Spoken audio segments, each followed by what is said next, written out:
In a meadow spun from twilight and dew, where the grass hummed a secret song to the stars, lived a firefly who was born with a question in his heart.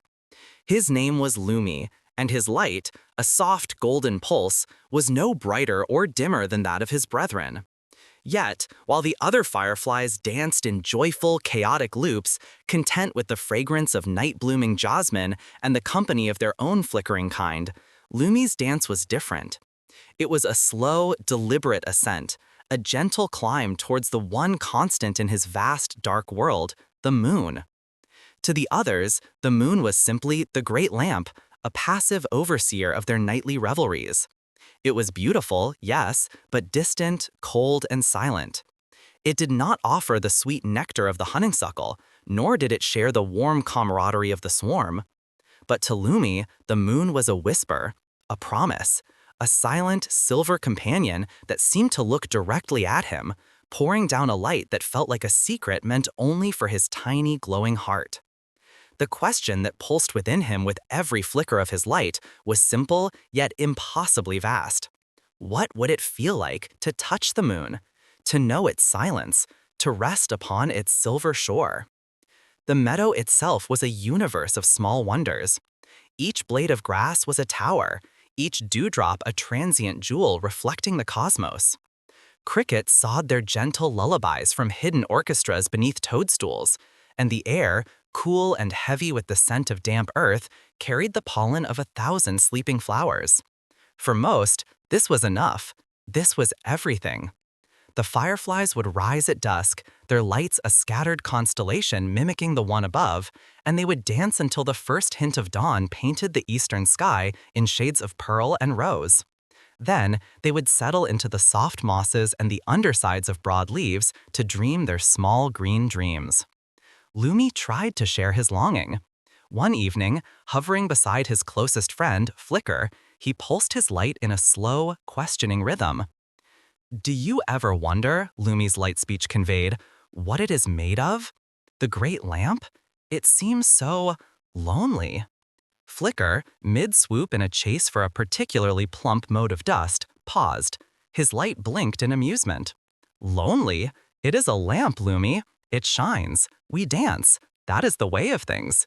Why wonder about the lamp when there is such sweet clover to taste just beyond the elder bough?" His light flashed a bright, cheerful invitation, and he darted off towards the scent of clover, his brief curiosity already extinguished. Lumi watched him go, a familiar ache settling deep within his light body. He was not like them. Their world, vibrant and full, felt like a beautiful cage, its boundaries defined by the tallest stalks of Queen Anne's lace and the edge of the murmuring creek. His world, his true world, felt as if it began where theirs ended, stretching up and up into the deep velvet expanse where his silver companion hung, waiting. As the nights wore on, his obsession grew. He spent less time in the chaotic joy of the swarm and more time on the highest perch he could find, the petal of a moonflower that opened its pale face only to the night.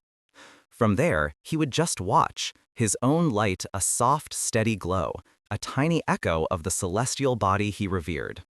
He studied its phases, the way it grew from a sliver of paring knife to a magnificent, glowing pearl, and then how it would graciously fade away again, leaving him in a deeper darkness that felt like a personal loss.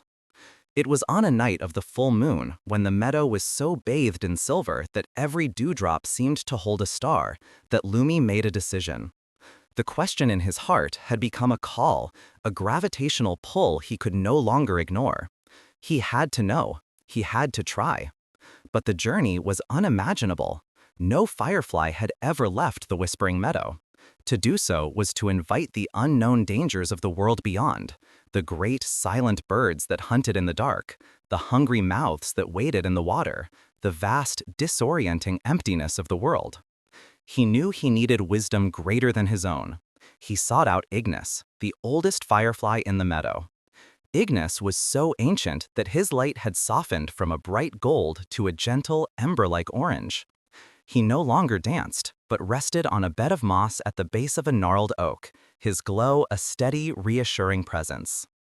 The younger fireflies regarded him with a mixture of reverence and pity, his stillness a strange counterpoint to their frantic energy. Lumi approached slowly, his own light pulsing with respect and trepidation.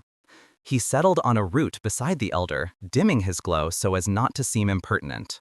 For a long while, there was only the sound of the crickets and the soft thrum of the meadow at night. Finally, Ignis's light wavered, a slow pulse that acknowledged Lumi's presence. "The moon is bright tonight, little one."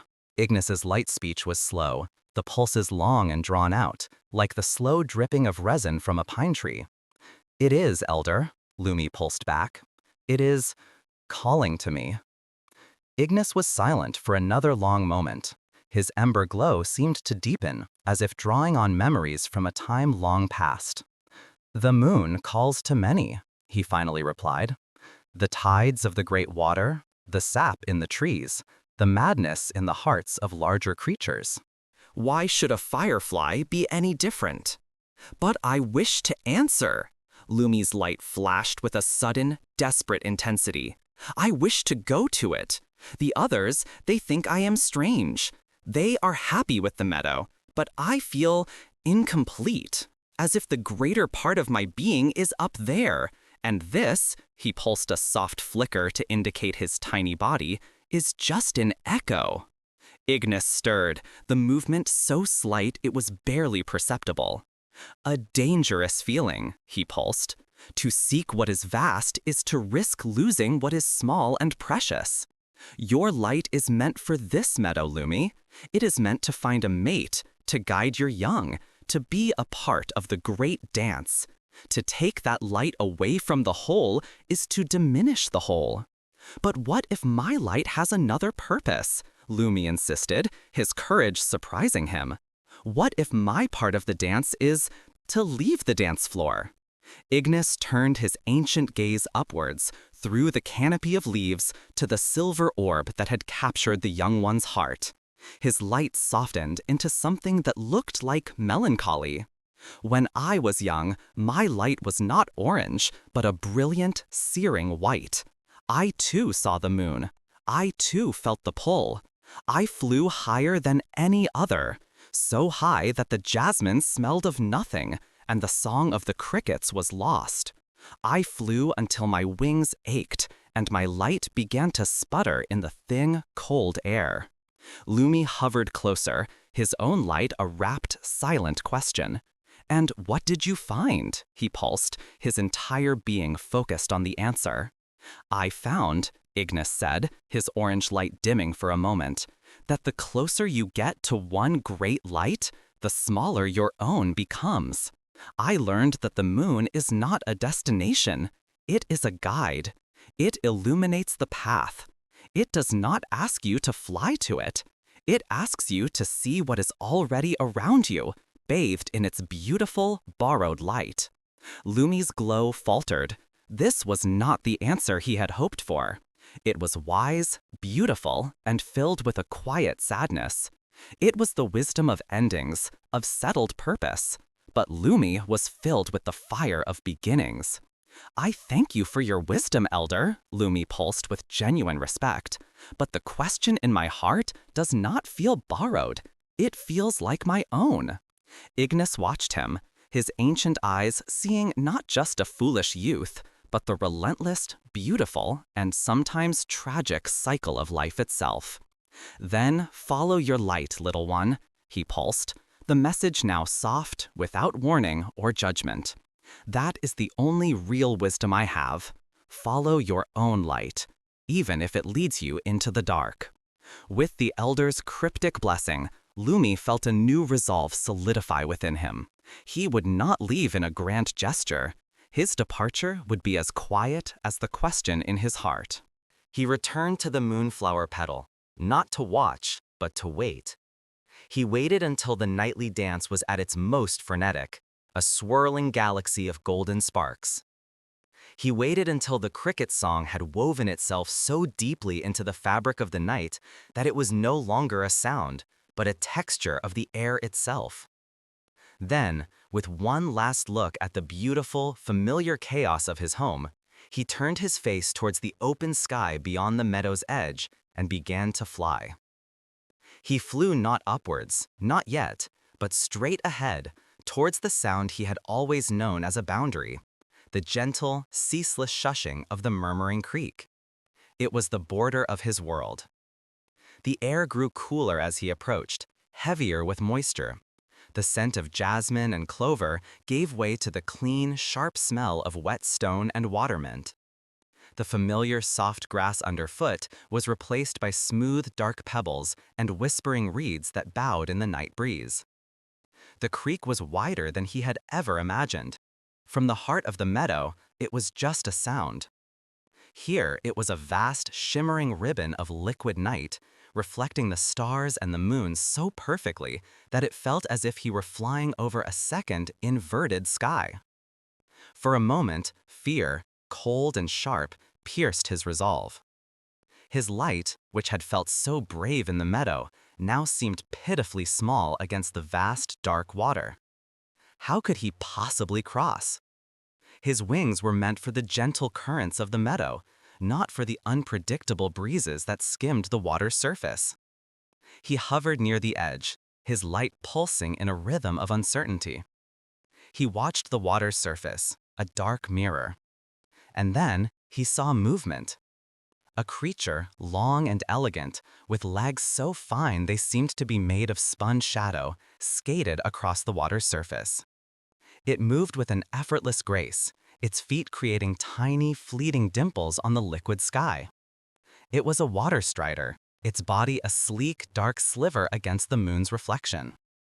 Lumi gathered his courage and flew a little closer, his light a soft beacon of inquiry.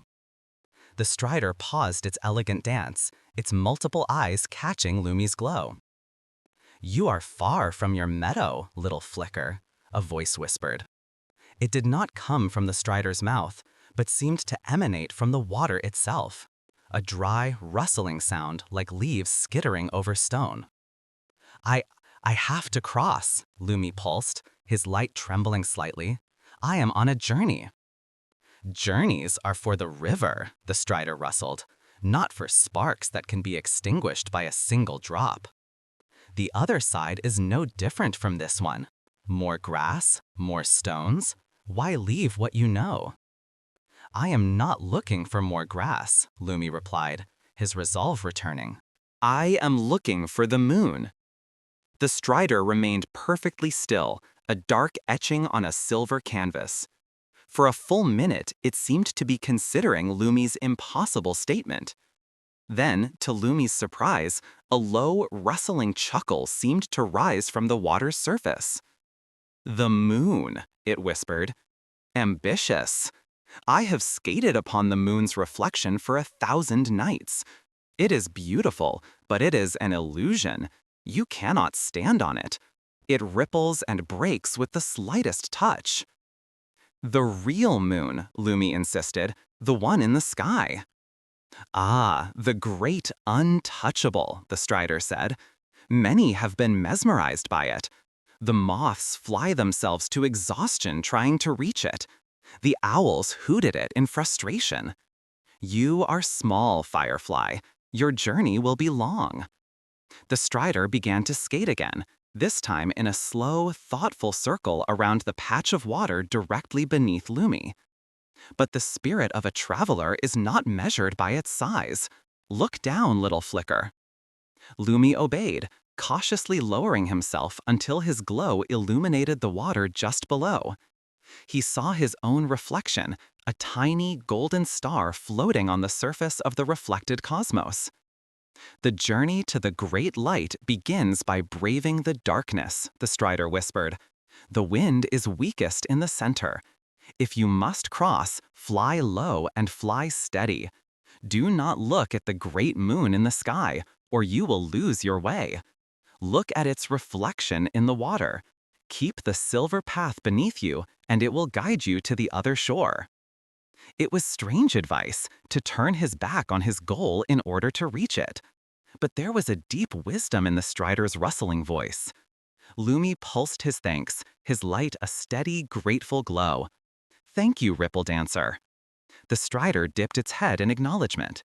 I am merely a keeper of the surface. Go now, before the night wind wakes. Taking a deep breath of the cool, damp air, Lumi did as he was told. He flew out over the murmuring creek, his eyes fixed not on the magnificent orb in the sky, but on its shimmering, wavering counterpart on the water. The strider was right. The water's surface was a map, the moon's reflection a silver road. He kept his flight low and even, his tiny wings beating a steady, determined rhythm against the heavy air. The journey felt endless. The creek was 100 times his own length, a vast expanse of rippling darkness. But the silver path held true. And then he smelled it. A new scent, rich and loamy, the smell of ancient soil and deep, damp shade. He had reached the other side. He landed, exhausted but exhilarated, on a patch of moss so thick and soft it felt like velvet. He had done it. He had crossed the boundary of his world. He turned and looked back. The meadow was now a distant, twinkling haze, a familiar constellation that was no longer his. A pang of sadness shot through him, but it was quickly overshadowed by the thrill of the unknown that lay before him. He was standing at the edge of a forest. It was nothing like the sparse collection of willows and oaks that dotted his meadow. This was a forest of giants, trees whose tops were lost in the darkness, their massive trunks like the legs of sleeping behemoths. And it was glowing. A soft, ethereal, greenish-blue light emanated from the forest floor, painting the undersides of leaves and the bark of trees in an otherworldly luminescence. It was not the warm, golden light of his own kind, but something cooler, more mysterious. It was a silent, living light. With a curiosity that overpowered his fear, Lumi flew into the trees. The air inside was still and cool, thick with the smell of decay and life intertwined. The light came from the moss that carpeted everything, the ground, the fallen logs, the trunks of the ancient trees. It was a carpet of cool fire, pulsing with a slow, gentle rhythm, as if the entire forest was breathing. He saw strange, beautiful fungi growing in clusters on decaying wood, some shaped like shelves, others like delicate bells, all glowing with that same ghostly light. There were no crickets here. The only sound was the far-off hoot of an owl and the soft, almost imperceptible whisper of leaves settling on the forest floor. This was a world of different lights. He had thought his own kind, the fireflies, were the sole keepers of the night's inner spark. But here was a light that was ancient, silent, and vast. It did not dance or fly, but it was profoundly alive. He flew deeper, mesmerized, his own golden flicker a stark contrast to the cool blue-green of his surroundings. He felt like a single, warm word spoken in a vast, cool, silent sentence. He followed a path that was not a path at all, but a winding corridor between the massive trees, guided by the brightest veins of glowing moss. He flew for what felt like hours, losing all sense of direction, the moon now completely obscured by the thick canopy above. He was in a new kind of night, a night beneath the night, illuminated not from above, but from below. And in this strange, inverted world, he began to feel a new sensation. A low, deep hum. It wasn't a sound his ears could hear, but a vibration he felt in his wings, in his very light. It was a feeling of immense age, of slow, deep thought. The hum grew stronger, pulling him forward. He came to a clearing, and in the center stood a tree that dwarfed all the others. It was an ancient oak, so wide that a dozen firefly swarms could have lived within its hollows. Its bark was gnarled and twisted into shapes that looked like sleeping faces, and it was draped in the thickest, brightest curtains of glowing moss he had yet seen. The tree itself seemed to be the source of the hum, the heart of the forest's strange life. It felt awake, aware. Lumi circled it slowly, his tiny golden light a satellite to this immense living planet. He felt an overwhelming urge to land, to rest on its ancient bark. He chose a broad, mossy branch that stuck out like a welcoming arm.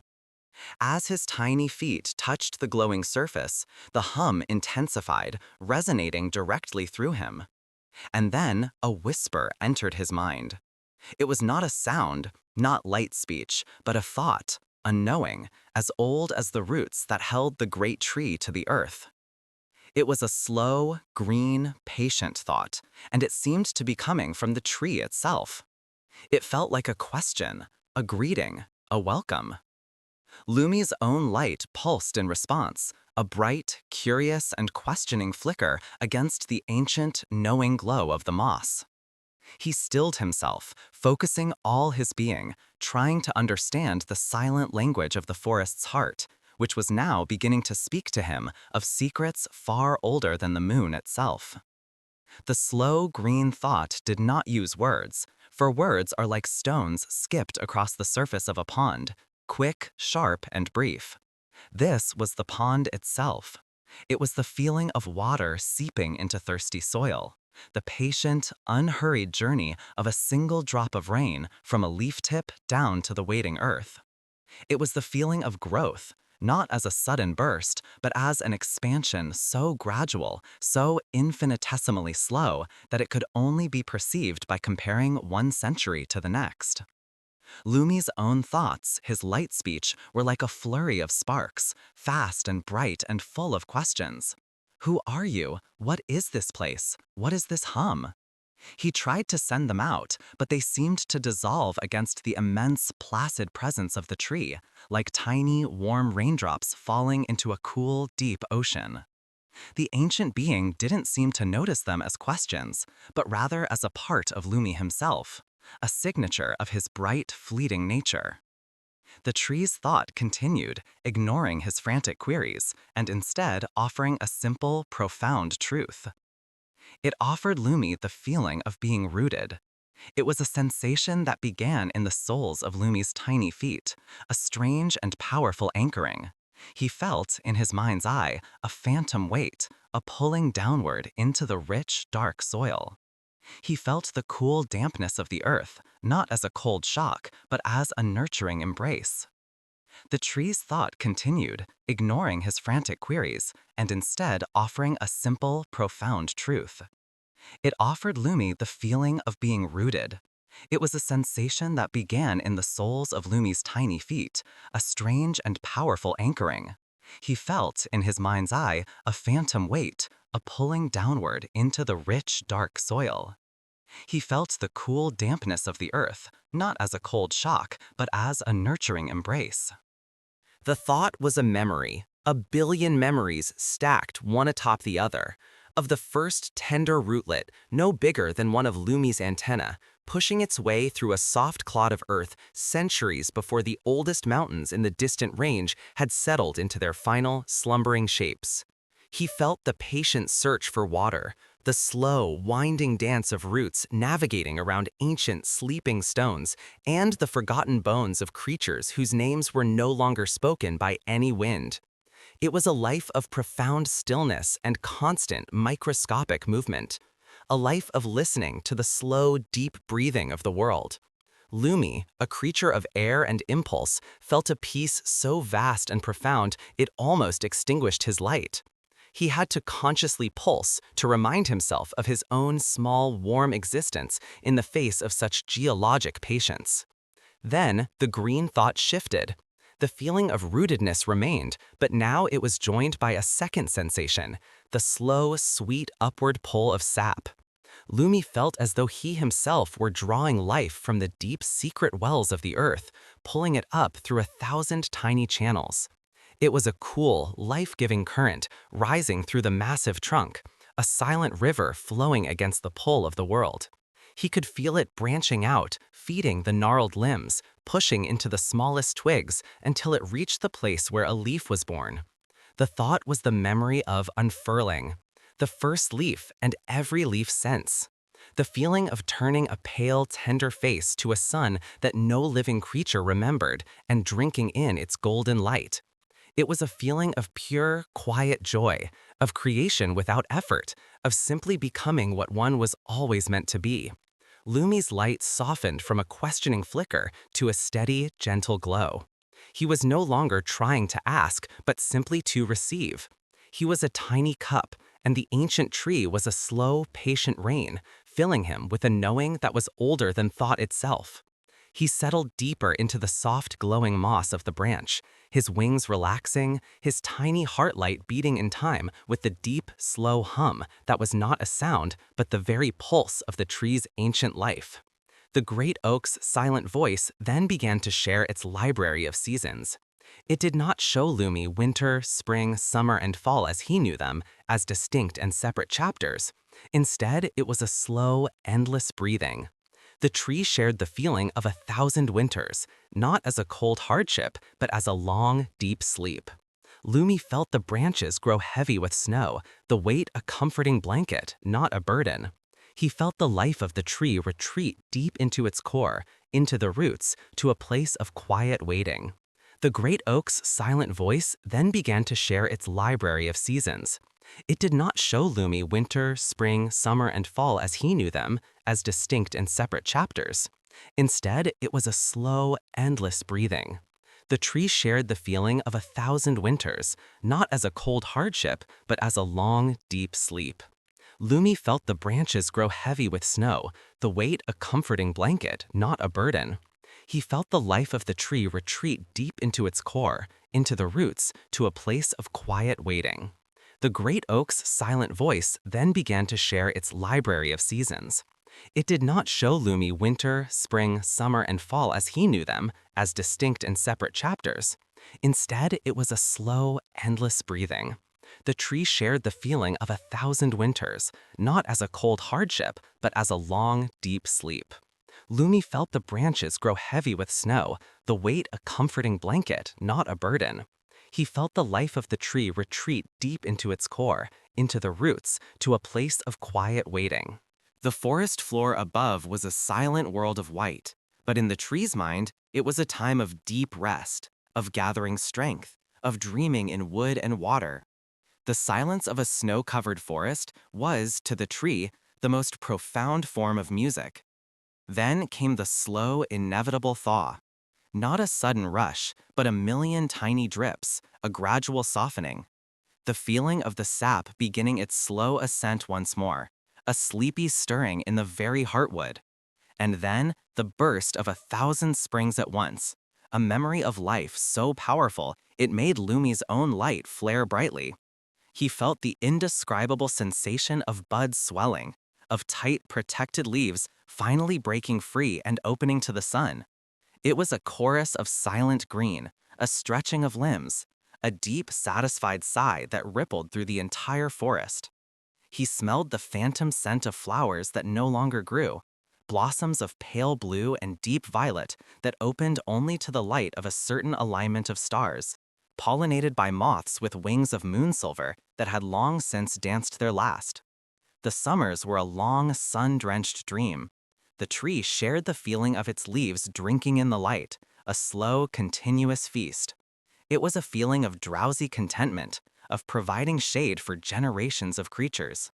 Lumi felt the ghost of a fawn's soft flank brushing against the bark, the light, tickling footsteps of a squirrel chasing a nut along a branch, the gentle pressure of a mother bear scratching her back against its sturdy trunk.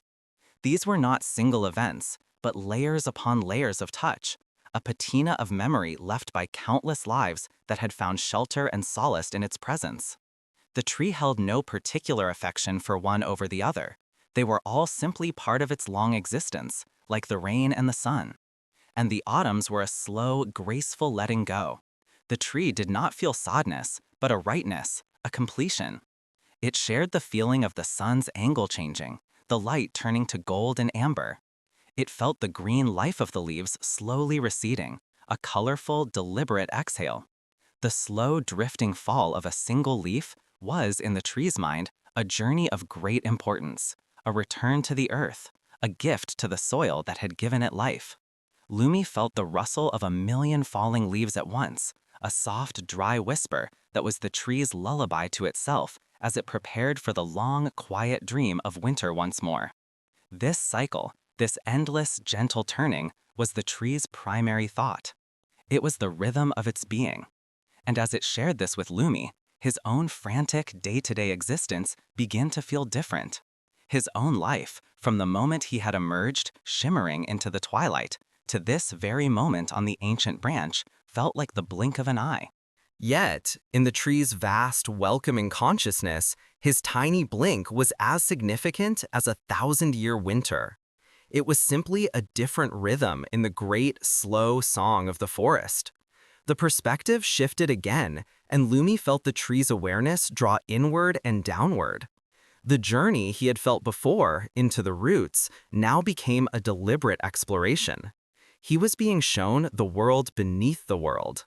Still resting on his branch, Lumi felt his consciousness travel down the colossal trunk, past the gnarled bark and into the deep, dark, fragrant earth. He was moving through the root system, a web of life as complex and vast as the branches above. It was not a dark and empty place. It was alive with a slow, silent, and profound energy. The tree's thought guided him along a main root, thick as a fallen log, showing him the way it communicated with its neighbors. Not with whispers or hums, but through this vast, interconnected network. He felt a slow pulse of shared water from the roots of a nearby birch, a silent offering. He felt a warning, a chemical bitterness passed through the soil from a distant pine, speaking of leaf-eating insects. It was a slow, deep conversation that had been happening for centuries, a community of giants sharing the deep secrets of the soil. Lumi was shown the sleeping seeds. They were scattered throughout the dark earth like tiny, patient promises. The tree's thought brushed against one, and for a fleeting moment, Lumi felt the dream within it, the dream of a future flower, the perfect, intricate pattern of its petals, the exact shade of its color, the unique fragrance it would one day release, all held in a state of perfect, peaceful potential. He felt the slumbering ambition of an acorn lying just beneath the leaf litter, dreaming the great oak's own dream of reaching for the sky. The journey went deeper. He felt the slow, tireless work of the Earth's hidden helpers, the mycelial networks, finer than any spider's thread, glowing with a faint, cool light of their own, a different kind of glow from Lumi's warm golden shine. These threads were the forest's true messengers, carrying nutrients, water, and information between the trees, a silent, living web that held the entire forest together. The tree's thought was one of deep kinship with this fungal network. They were partners in the slow, ancient business of life. He felt the patient, blind passage of an earthworm, aerating the soil, its slow, muscular movement a kind of rhythmic massage for the roots. To the tree, the worm was not a lowly creature, but a vital cultivator, a tiller of the dark gardens. There was no hierarchy in this silent world, only a complex and beautiful interdependence. Then, the tree showed him the stones. The deep, old stones that had been in this place since the world was young. They did not speak or dream, but they held a different kind of memory. The tree's roots, wrapped around a great, smooth granite boulder, could feel the memory of the ice that had carried it there, a memory of immense, grinding cold and geologic pressure. They could feel the memory of the ancient river that had polished it smooth. The stones were the forest's library of deep time, and the tree spent its long, slow life reading their silent, heavy story. Lumi, the firefly, a creature of air and light and fleeting moments, was suspended in this deep, dark, timeless world. The darkness was not frightening. It was womb-like, full of quiet life and patient growth. He felt the utter peace of being shielded from the wind and the frantic happenings of the world above. The hum of the tree was stronger here, at its source, a resonant thrum that was the combined energy of earth, water, and life itself. His own light seemed an impossible, miraculous thing in this deep, cool place. A tiny, warm star in a subterranean sky.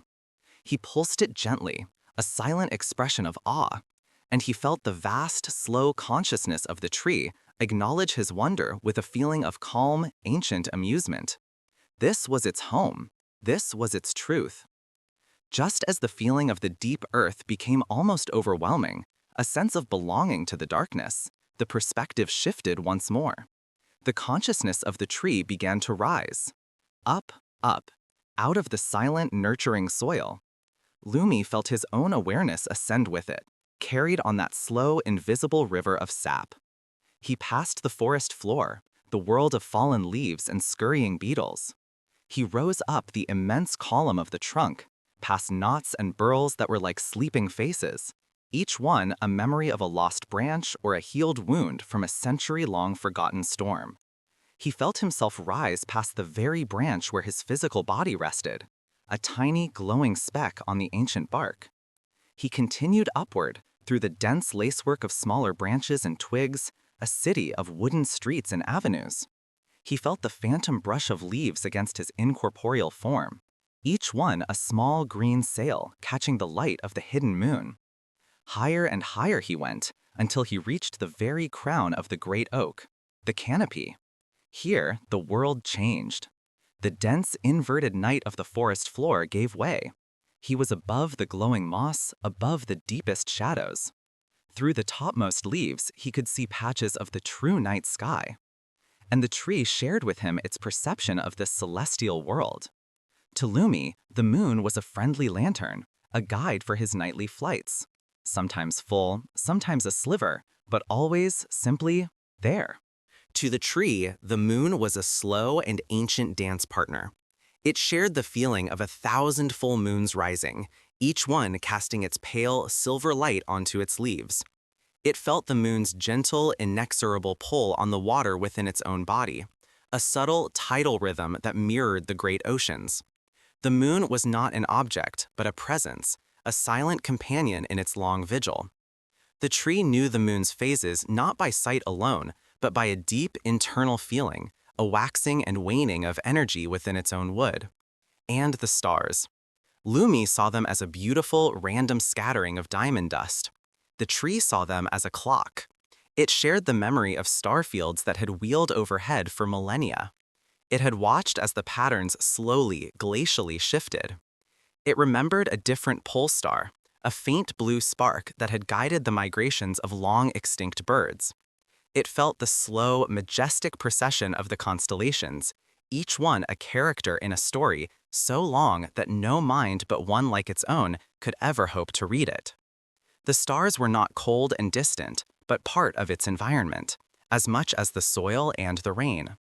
Their faint, ancient light was a form of nourishment, a reminder of the vast, silent universe to which the forest belonged. Lumi saw a meteor streak across a patch of sky, a brief, fiery scratch of light. To him, it was a moment of fleeting magic. The tree's mind registered it with a placid, ancient knowing. It had felt the vibrations of such arrivals, the shudder of the earth when a larger stone fell in a distant valley hundreds of years ago. These visitors from the sky were not omens or portents, but simply part of the great, slow reign of the cosmos. Floating in this high, leafy cradle, bathed in the tree's immense and peaceful perception of the universe, Lumi felt his own smallness not as a point of fear, but as a point of incredible wonder. He was a part of this. His tiny, flashing light, his brief dance in the twilight, was just as much a part of the cosmic order as the slow turning of the stars. The tree, in its immense, silent wisdom, seemed to confirm this. The ancient green thought flowed around him, a feeling of deep, unconditional acceptance. He was a firefly. It was an oak. The stars were stars. All were as they should be, all part of the same silent, beautiful, breathing whole. He floated in this shared consciousness, a tiny spark of awareness in the mind of a giant, and felt utterly, completely at peace, watching the slow, majestic waltz of the heavens through the eyes of a being who had been watching it since the world was new. After what felt like a lifetime spent contemplating the slow dance of the cosmos, the tree's vast consciousness gently receded from the stars. The focus drew back down, through the canopy, down the colossal trunk, until it settled once more on the broad, mossy branch where Lumi's tiny body rested. The immensity of the experience left Lumi's own light pulsing in a slow, rhythmic, almost hypnotic rhythm, His inner world forever changed. He was no longer a frantic, questioning spark, but a calm, observant flame. The great hum of the tree softened, and the nature of the silent communication shifted. The flow of information, the sharing of memories of soil and sky, ceased. In its place, a new feeling arose. It was a gentle, green curiosity. It was a question, but not a demanding one. It was the patient, open wonder one might feel when observing a curious pebble or a strangely shaped cloud. Having shared its entire being, the feeling of being slow, rooted, and vast, the ancient oak was now, in its own unhurried way, asking about him. The thought that entered Lumi's mind was not formed with words, but with a sense of open space, an invitation. It was the feeling of up, the feeling of air, the feeling of movement. The tree, which had only ever known a slow upward growth and the gentle sway of its branches in the wind, was trying to comprehend the essence of flight. What was it like to be untethered? To leave the solid comfort of the earth and dance in the empty spaces between the leaves? Lumi hesitated for a moment. How could he possibly explain? His life was a whirlwind of motion, of instinct, of chasing faint scents on the breeze and dancing with his brethren in the fading light. It was a life of such speed and brevity, the very opposite of the tree's geologic existence. To share it felt like trying to describe the color of sunset to a creature born in the deep, lightless sea. But he had learned to listen, and now he tried to speak in this new silent language. He did not use light speech, his quick, flashing code. Instead, he focused his entire being, his very essence, into a feeling. He recalled the moment his wings first dried, the first tentative beat, the magical instant when the pull of the earth relinquished its hold. He poured the memory, the pure, unthinking joy of that first liftoff, into his light. He shared the sensation of the night air, cool and soft, rushing past his antennae. He shared the feeling of his wings, not as limbs that he commanded, but as extensions of his own joy, beating a rhythm that was the song of his own heart. He sent the tree the feeling of a sudden updraft, a thermal rising from the warm forest floor, catching him and lifting him effortlessly toward the canopy, a moment of pure, weightless grace. The tree's consciousness received these feelings with a slow, careful curiosity. Lumi felt the ancient mind trying to process the sensations. It was like a great, deep bell tolling for the first time in 1,000 years. There was a faint, resonant tremor of, not quite surprise, but of newness. The tree, which knew the wind only as a force that pushed against it, was now experiencing it as a current that could lift and carry. Lumi grew bolder. He shared the dance. He sent the feeling of spiraling upwards in a column of his fellow fireflies, a tornado of tiny, living lanterns, their lights blinking in a joyful, chaotic symphony. He shared the feeling of chasing a speck of pollen, of dipping and swerving through the intricate obstacle course of ferns and low-hanging branches. He gave the tree the view from above, the sight of the forest floor as a tapestry of glowing moss and deep, soft shadows, a world transformed by a higher perspective.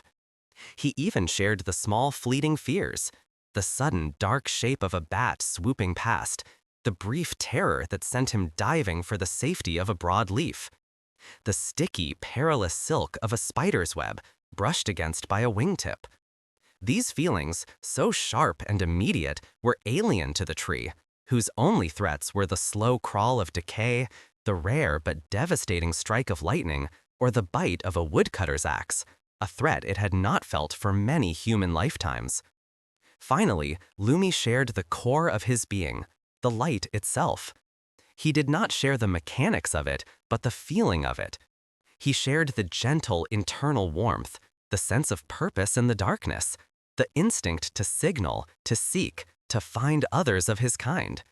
He shared the quiet pride of his own small glow, a beacon in the vast night. He explained, through a pulse of pure golden emotion, that his light was his voice, his name, his heart, all in one. It was a brief, warm fire against the great, cool dark, and to him, it was everything. A long, slow silence followed his sharing. The deep hum of the tree continued, a steady, patient bass note beneath the quiet symphony of the woods. Lumi waited, his own light now a soft, steady bead of gold on the mossy branch. He felt exposed in a way. He had shared his entire, frantic, beautiful, and short little life with this ancient, titanic being. Then a new thought, a new feeling flowed back from the tree. It was a feeling of profound gratitude. It was slow and green and patient, but it was also warm, like sunlight filtering through a dense canopy to warm a patch of moss. The tree was not just curious, it was enriched. In Lumi's brief, soaring existence, the ancient oak had experienced a perspective it could never have known. It had, for a moment, felt the joy of being unbound, of dancing in the air. And in return, the tree offered Lumi a gift. It was not a memory or a sensation, but a state of being. It was the feeling of its own deep, unwavering peace, but tailored for him. It was a sense of safety, a silent promise of sanctuary. The tree wrapped its immense, silent presence around him like a thick, soft blanket of moss. It communicated that, on its branches, in its shade, he was safe. No bat would swoop, no spider would spin its web. Here, in the heart of the forest, on the arm of its oldest guardian, he could simply be. He could rest. Lumi's tiny body, which was always tense, always ready to fly, finally, truly relaxed.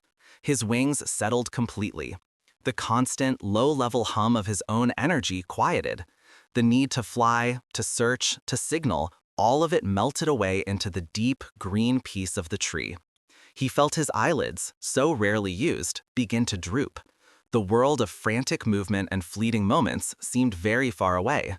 Here, there was only the slow, deep breathing of the wood, the gentle internal glow of the moss, and the vast, ancient, and now deeply comforting presence of the heart of the forest.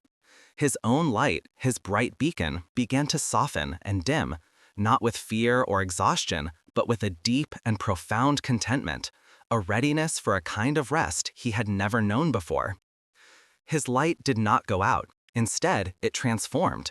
The bright, sharp pulse of gold that had defined his existence, his call to the world, softened into a different kind of light altogether.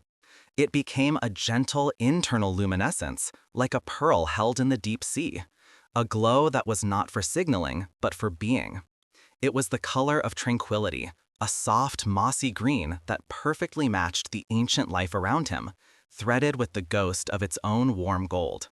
It was the light of a soul at rest. The tree's peace was not an absence of sensation, but a different quality of it.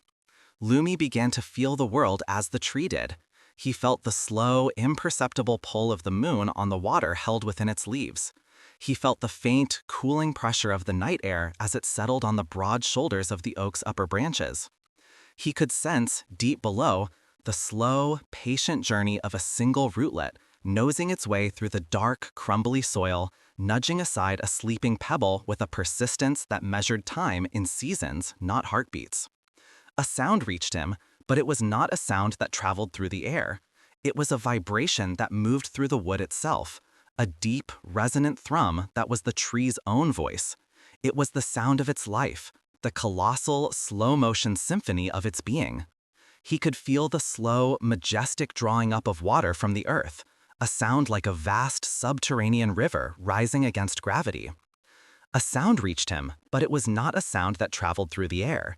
It was a vibration that moved through the wood itself, a deep, resonant thrum that was the tree's own voice. It was the sound of its life, the colossal, slow-motion symphony of its being. He could feel the slow, majestic drawing up of water from the earth, a sound like a vast subterranean river rising against gravity. He could feel the creak and sigh of the heartwood settling under its own immense weight, a sound like the contented groan of a sleeping giant. These were the sounds of stability, of permanence.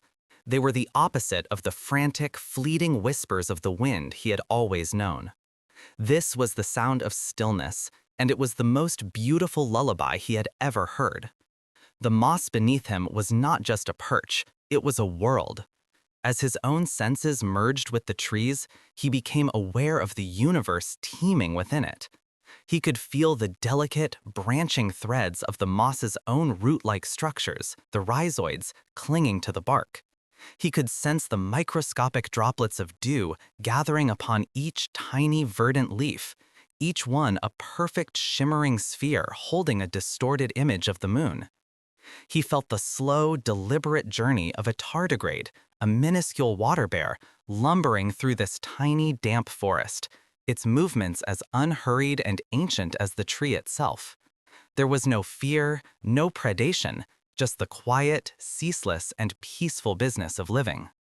The tree offered him another layer of its existence, a new scent that was more than a scent. It was the smell of time itself. It was the deep, rich perfume of 1,000 autumns, the scent of countless leaves turning to gold and crimson before letting go. It was the clean, sharp smell of 100 winters, of snow resting heavy on its boughs, and the air so cold it felt like crystal. It was the loamy, sweet fragrance of 1,000 springs, of sap rising and tight buds bursting forth into tender, hopeful green. This scent was the tree's memory, its story, and it flowed into Lumi not as a series of events, but as a single, profound, and comforting truth. All things change, all seasons turn, and through it all, the heart of the forest remains. Lumi's own memories, once so sharp and immediate, the terror of a swooping bat, the frantic joy of finding a fellow light, the desperate race against the coming dawn, began to soften. The tree did not erase them, but rather cushioned them. It took his brief, brilliant memories and laid them gently within its own vast, slow ones. His flash of panic at the shadow of a wing was cradled in the tree's memory of a century of owls nesting in its hollows, raising their young and becoming part of its life. His fleeting dance with another firefly was held within the tree's knowledge of generations of creatures finding mates and solace beneath its branches. His life was not small or insignificant. The tree showed him it was a bright, beautiful thread woven into an ancient and impossibly vast tapestry. He felt a new connection, a tendril of awareness extending down, down, through the branch, through the trunk, and into the earth. The tree was sharing its roots. Lumi felt the vast, intricate network that spread out beneath the forest floor, a mirror image of the branches above.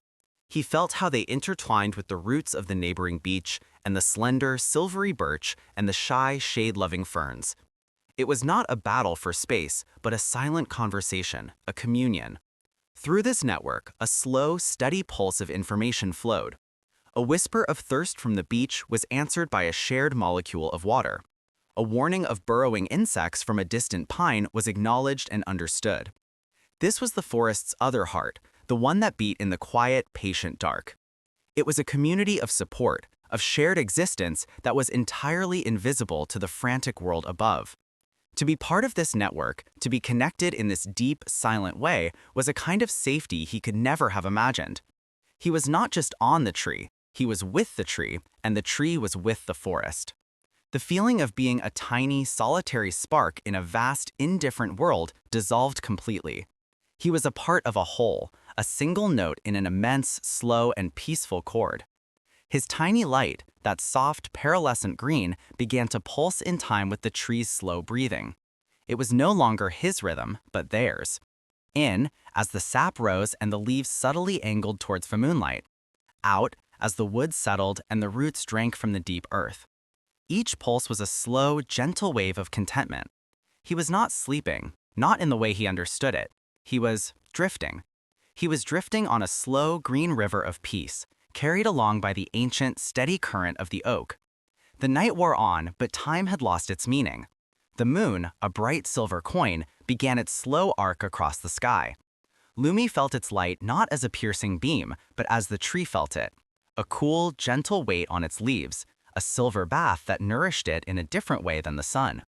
He felt the subtle chemical magic of photosynthesis slow down, the leaves sighing as they entered their own period of rest. He felt the temperature drop by a single, barely perceptible degree, and sensed the way the bark contracted ever so slightly in the cooler air, a tightening of its ancient protective skin. A small furry body scurried along a lower branch. A dormouse, its whiskers twitching, its nose testing the air. In Lumi's previous life, this sudden movement would have sent a jolt of alarm through his entire being. But now, filtered through the tree's immense calm, it was simply another part of the night's gentle rhythm. He felt the tree's complete lack of concern. The dormouse was a familiar presence, one of its many small nightly tenants. He could feel the slight vibration of its tiny claws on the bark, the soft brush of its fur, and he perceived it as the tree did, a familiar, welcome touch, like a cat brushing against a leg. The dormouse paused, found a cluster of nuts it had hidden in a crevice weeks ago, and settled down to nibble, its tiny crunching sounds becoming just another layer in the forest's quiet music. Then came a new sensation, one that spread not from the roots up, but from the canopy down. It was moisture, the gathering of the evening's humidity into a soft, clinging mist. It did not roll in from outside, but rather seemed to be exhaled by the forest itself.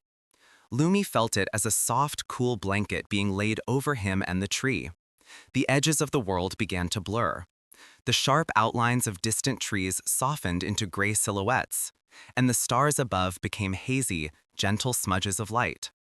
The mist muffled the already quiet sounds of the night, creating a profound and sacred hush. It smelled of wet earth, of damp leaves, and of clean, pure air. The tree welcomed it, its leaves drinking in the moisture, its bark darkening with the wetness. For Lumi, it was like being swaddled, another layer of insulation from the world, another invitation to let go. His consciousness, now so deeply intertwined with the oaks, drifted into the tree's oldest memories. They weren't like his own sharp, visual flashes. They were deep, sensory impressions. He felt the pressure of a great weight of snow that had fallen in a winter 200 years before his birth, a cold, heavy peace that had lasted for months. He felt the joyful, tickling sensation of 1,000 caterpillars munching on the leaves one long ago summer, a collective life so vibrant it made the whole tree hum. He felt the searing heat of a lightning strike that had scarred a branch on the far side of the trunk, a moment of shocking, fiery pain that had been immediately followed by a slow, patient, century-long process of healing, of bark growing over the wound, of new life emerging around the scar. He felt the ephemeral weight of a young deer, a fawn, leaning against the trunk for a rest only last spring, its soft spotted flank warm against the wood, its heart beating a quick, gentle rhythm. He felt the patient, enduring weight of a massive boulder that had leaned against the tree's base for 500 years, a silent, stony companion through countless seasons. These memories were not a story to be followed, but a state to be inhabited. They were the deep, quiet waters of the tree's long life, and Lumi was now floating in their gentle, timeless currents. He felt the first faint stirrings that preceded the dawn. It was not light, not yet. It was a change in the quality of the darkness, a subtle shift in the air's pressure, a quiet signal that passed from root to root through the mycelial web. The forest was preparing to wake, but it was doing so on its own slow, deliberate timescale. The frantic, desperate race that Lumi had always associated with the dawn was gone. Here, in the heart of the tree, the coming of the sun was not an end, but simply the turning of a page, the next breath in a slow, eternal rhythm. A bird began to sing. It was not the shrill, territorial cry of midday, but a soft, tentative, liquid gold warble. A single blackbird, testing the air, singing to the rising mist. The sound, clear and pure, did not startle Lumi. It was received by the tree as a familiar greeting, a daily poem. He felt the vibrations of its song travel down the branch, a ripple of music through the wood. The song was not an intrusion on the peace, it was an expression of it. It was the beauty of the quiet world finding a voice. Lumi's own light, his gentle green-gold glow, did not flicker out. It simply merged more and more deeply with the life of the tree. It was now indistinguishable from the faint, phosphorescent glow of the moss and the deep, living energy of the wood. He was a part of the tree's light now, a tiny, warm ember held safely within a great, green, living heart. The need to be seen was gone. The need to be anything at all, other than present, had vanished. The frantic little firefly, who had spent his entire life in a brilliant, desperate dance, had finally come home. He was no longer just resting on the oldest guardian of the forest. He was resting with it. He was a part of its stillness, a part of its peace, a tiny, dreaming light held safe in the deep, slumbering green of the ancient wood, ready to meet the coming dawn, not as an ending, but as just another slow, gentle breath. The dawn did not arrive, it unfolded. It was a fern frond of light, uncurling with infinite patience at the edge of the world. Lumi felt it not as a firefly would, as a sudden, sharp command to hide, but as the tree did. He felt the first touch of warmth, imperceptible to any but the oldest leaves at the very crown of the canopy. It was a soft kiss of photons, a gentle greeting that traveled down through the cambium, a message of pure energy whispered from star to leaf, from leaf to branch, from branch to trunk, and down into the deep, secret heartwood where his own tiny glow was cradled. He felt the tree respond. It was a sigh so slow, so vast, it was measured in seasons. The great, ancient being began to drink the light. It was a process of serene alchemy, turning gold into green, turning starlight into sugar and life. The flow of sap, which had been a slow, dreaming tide through the night, quickened its pace almost imperceptibly. It was the deep, slow beat of the forest's heart, picking up its daytime rhythm. Lumi felt this current within him, a gentle pull and flow, as if he were a single glowing blood cell in the veins of a sleeping giant. He was not being carried away, but simply moving with the whole, a part of the tree's own quiet, powerful lifeblood. Outside, the symphony of the morning began to swell, but from Lumi's perspective, it was a world of muted, gentle vibrations. The single blackbird was joined by a chorus of thrushes, their notes like polished river stones, dropping into a clear, still pool. He did not hear them with ears, but felt their resonance in the wood around him. Each song was a different texture, a unique pattern of ripples moving through the grain of the tree. A robin's confident call was a series of steady, round pulses. A wren's excited chatter was a fine, intricate embroidery of vibration. It was a tapestry of sound, felt rather than heard, and it painted a picture of the world outside for him. He could feel where the birds were perched, sensing the slight pressure of their tiny feet on the branches, feeling their music as a direct, living touch. A woodpecker began its morning percussion on a far-flung limb. In his old life, the sharp, drumming sound would have been an alarm, a startling intrusion. But now, filtered through the immense, solid piece of the tree, it was just another rhythm. It was a steady, patient knocking, the work of the forest tending to itself. Lumi could feel the purpose in it, the search for insects, the hollowing of a future home. It was not a disruption to the peace. It was the sound of the peace being lived, of the great wooden cathedral being tended by its inhabitants.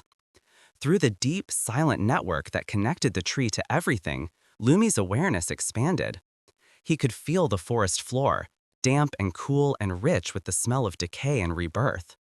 He felt the gentle press of a doe's hoof as she stepped carefully through the undergrowth, her fawn following close behind. He felt the slither of a beetle navigating the complex terrain of a raised root.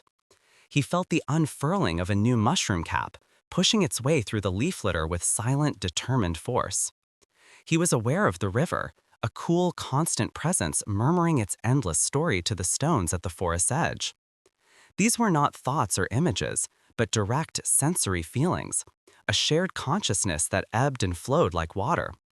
The forest was not a collection of individual things. It was one single, breathing, dreaming entity, and he was now a part of its dream. The light grew, and a soft, filtered glow began to permeate the wood around him. It was a diffuse, emerald luminescence, the color of sunlight passed through 1,000 leaves. It was not the harsh, direct light of the open sky, but a gentle, sacred light, like that which fills a stained glass window. It illuminated the intricate patterns of the wood grain, the slow, frozen rivers of time captured in the tree's growth. Lumi's own small green-gold light pulsed in perfect harmony with it. It was no longer his light, but our light, a tiny spark contributing to the great glowing whole. He felt the tree's memories. They were not stories told in words, but in rings of growth, in scars of lightning strikes long healed, in the hollows where branches had fallen centuries ago. He could feel the echo of 1,000 winters, the deep, frozen slumber, and the silent patience of waiting for the thaw.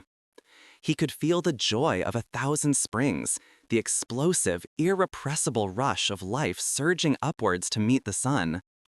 He could feel the peace of 1,000 autumns, the slow, graceful letting go, the turning of green to gold in a final, beautiful exhalation. He felt the lives of the squirrels and owls and insects that had made their homes here, their brief, bright sparks of existence held and remembered in the wood. His own frantic, short life, which had once felt so impossibly large and important, now found its proper scale. He was one more tiny spark, one more small memory, held and cherished by a being whose life was a measure of ages. And in that perspective, he found not insignificance, but a profound and absolute relief. The burden of being Lumi, the firefly, was gone. He was simply a part of the wood, a part of the song, a part of the light. As the sun climbed higher, the forest settled into the quiet hum of a summer's day. The frantic energy of dawn gave way to a deep, warm stillness. The air grew thick with the scent of sun-baked pine needles and damp earth. Bees droned their lazy way from one foxglove to the next, their low hum a vibration that the tree felt in its flowers. Lumi drifted in this sea of sensation. There was no need to do, or to be, or to become. There was only the gentle, rhythmic reality of the now. The rise and fall of the tree's breath, the slow passage of the sun across the sky, felt as a moving warmth on the tree's western bark. The whisper of the wind in the leaves, a sound that was both a voice and a caress. He had spent his whole life dancing, a tiny, brilliant speck trying to outshine the coming darkness. He had believed his value was in his movement, in the brightness of his flash, in the spectacle of his flight. He had danced for others, for the moon, for the night, always performing, always striving. He had spent his whole life dancing, a tiny, brilliant speck trying to outshine the coming darkness. He had believed his value was in his movement, in the brightness of his flash, in the spectacle of his flight. He had danced for others, for the moon, for the night, always performing, always striving. But here, in the stillness, he discovered the truth. His worth was not in his doing, but in his being. His light was not a performance to be seen, but a warmth to be felt. And it was felt, not by a fleeting audience, but by the ancient, living heart of the world itself. The hours of the day passed not as a succession of moments to be counted, but as a single, long, warm breath. The shadows shifted, the light mellowed from bright white to a soft, buttery gold, and the tree began to prepare for evening. The flow of sap slowed. The leaves turned their faces slightly, a final, grateful drink before the sun dipped below the horizon. The daytime birds sang their last sleepy notes, and the creatures of the dusk began to stir. An owl, waking in a hollow far above, ruffled its feathers, the soft sound a deep, velvety vibration that traveled down to Lumi's resting place. The first star appeared in the darkening sky, a pinprick of silver in a sea of violet. The tree felt its cool, distant light. Then another and another. The coming of night was no longer a threat to Lumi. It was not a darkness that would swallow his light. It was a soft, deep blanket, a time of rest and deep listening. It was the other half of the great, slow rhythm. As the world outside settled into the profound quiet of the deep woods, Lumi's own little light seemed to grow a little brighter in response. Not with a frantic, desperate energy, but with a calm, steady, and contented glow. It was a little lantern hung in the great hall of the tree, a beacon not of fear, but of peace. He was a tiny, dreaming star held within the earth, reflecting the great, silent stars in the sky above. He would not leave. He would not fly out into the night to dance his frantic dance. He had found his place. His dance was now the slow, eternal turning of the world, and his home was the quiet, beating heart of the forest. He closed his tiny, invisible eyes, and with the great, slow exhalation of the tree, he drifted into a sleep deeper and more peaceful than any he had ever known. Held safe, held still, forever a part of the ancient, slumbering green. And now, just like Lumi, you can feel that stillness begin to settle over you. Feel the frantic dance of your day begin to slow. Your thoughts, like little fireflies, can cease their frantic flashing. Let them come to rest, finding a safe and quiet place deep inside. There is no need to be seen, no need to perform, no need to strive. There is only the need to be still, to be present, to be here, now, in this quiet, peaceful moment. Feel the great, steady strength of the world beneath you, holding you safely, just as the tree held Lumi. It is a strength that has been here for ages, and it will be here tomorrow. You can trust it. You can let go into it. Let the full weight of your body sink down, releasing all its tension into that deep, unwavering support. Your breath is the slow, gentle rhythm, the rising and falling tide of life. It is the tree's breath. It is the forest's breath. With every slow inhale, you can draw in the quiet and the peace of the deep ancient wood. And with every long, slow exhale, you can let go of everything else. Let go of the day that is done. Let go of worries about tomorrow. Let them drift away, like mist rising from the forest floor, dissolving into the quiet air. The darkness around you is not an ending. It is a soft blanket, a time for rest and for dreams. It is a safe and peaceful harbor. Just like Lumi, you are a tiny, warm light held safely in the heart of the world. Your light doesn't need to flash or flicker. It can just be. A gentle, steady, peaceful glow. Listen, can you feel it? The deep, slow rhythm of the night. The quiet hum of the sleeping world. You are a part of it, a part of its stillness, a part of its peace. There is nowhere else you need to be. There is nothing else you need to do. Simply rest. Simply be. And allow the gentle, timeless currents of sleep to carry you away into a deep and peaceful dream, held safe in the heart of the quiet, slumbering night. And as you rest, held in the heart of this quiet, you might feel a gentle, curious sensation. A feeling not of movement, but of deepening. It is the feeling of sleep itself, beginning its slow and wonderful journey. It begins not in your mind, but at the very edges of you, at the tips of your toes. Imagine a pool of warm, liquid stillness, the color of twilight, beginning to gather there. It soothes away the memory of every step you took today, every mile you have ever walked. It whispers to the soles of your feet that their work is done, that they may rest now, completely and utterly. This gentle, liquid peace does not rush. It flows slowly, patiently, up into your ankles, releasing the tiny, forgotten tensions held there. It pools in your heels, and you can feel them growing heavy, heavy and soft, sinking ever so slightly deeper into the support beneath you. The warmth continues its unhurried journey, flowing up into your calves, like a slow river current washing over smooth stones. It unwinds the muscles, leaving them loose and long and deeply, deeply at ease. It circles your knees, a soft and soothing balm, telling them there is nowhere they need to carry you tonight, nothing they need to do but rest. And now, Feel that wonderful, heavy warmth spread up into your thighs, releasing the strength they hold all day. They have held you up, they have carried you forward, and now you can thank them for their work and give them this gift of perfect, effortless rest.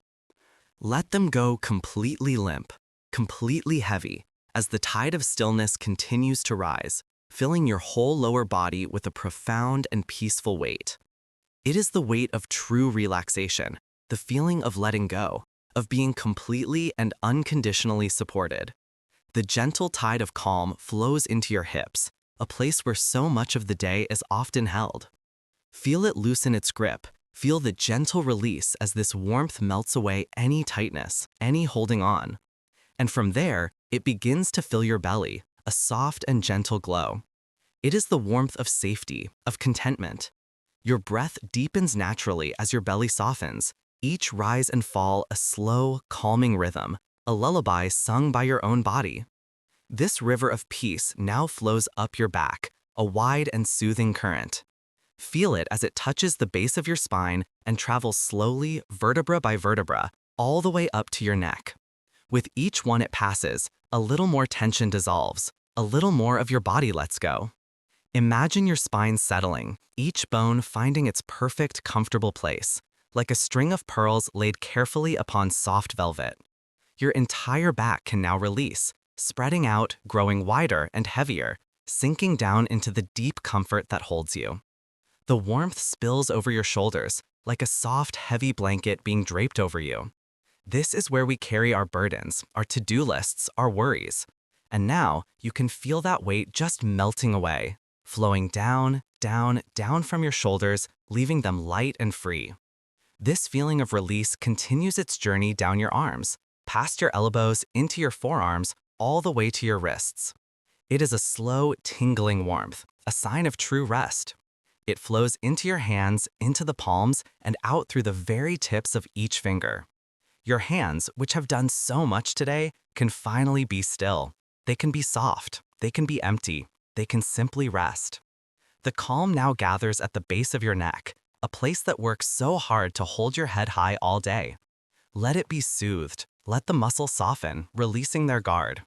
Allow your head to feel wonderfully heavy, supported completely by the pillow beneath it. There is no effort needed, none at all. The gentle tide of peace flows up, over the back of your head, and then washes softly over your face. Feel it in your jaw. Let your teeth part ever so slightly. Let your tongue rest softly in your mouth. Let the muscles of your cheeks go slack. Feel the tiny muscles around your eyes let go, releasing the memory of everything you have seen today.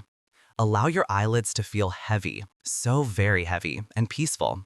And finally, feel the space between your eyebrows, a place of thought and concentration, become smooth, wide, and open. Your entire body, from the tips of your toes to the top of your head, is now filled with this deep, quiet, peaceful stillness. You are floating in an ocean of calm. And here, in this place of perfect physical rest, the journey can go deeper still. You are no longer just resting in the forest. You are becoming one with its dream. Imagine your awareness, your peaceful mind, is now a single perfect leaf on the highest branch of the great tree. You are held there for a moment in the cool, silver light of the moon. Below you, the entire forest breathes in a slow, ancient rhythm.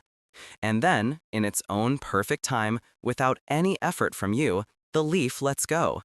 It detaches from the branch and begins a slow, gentle, spiraling journey downward.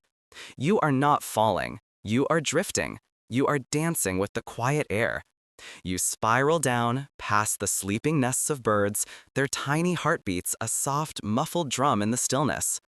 You float past the trunk of the great tree, and you can feel its immense, patient life force, the slow, rising sap like a deep, silent song.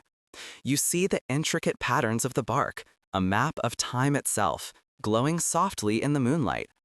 Down and down you drift, a silent, weightless traveler on the breath of the night. The air is cool and smells of damp earth, of pine needles, and of the faint, sweet perfume of a single, hidden, night-blooming flower. You are in no hurry. The journey is the destination. There is nothing to do but allow yourself to be carried. And where do you land? Not on the hard ground. You drift down and down until you touch, with the gentlest of whispers, the surface of a hidden stream. The stream is not made of ordinary water. It is made of liquid moonlight, a slow-moving river of liquid silver that has captured all the stars from the sky above. The moment you touch its surface, your leaf self becomes a tiny, perfect boat, and you begin to float along with its current. The stream carries you on a secret journey through the heart of the sleeping forest. On either side, the banks are lined with moss, and this moss does not just sleep.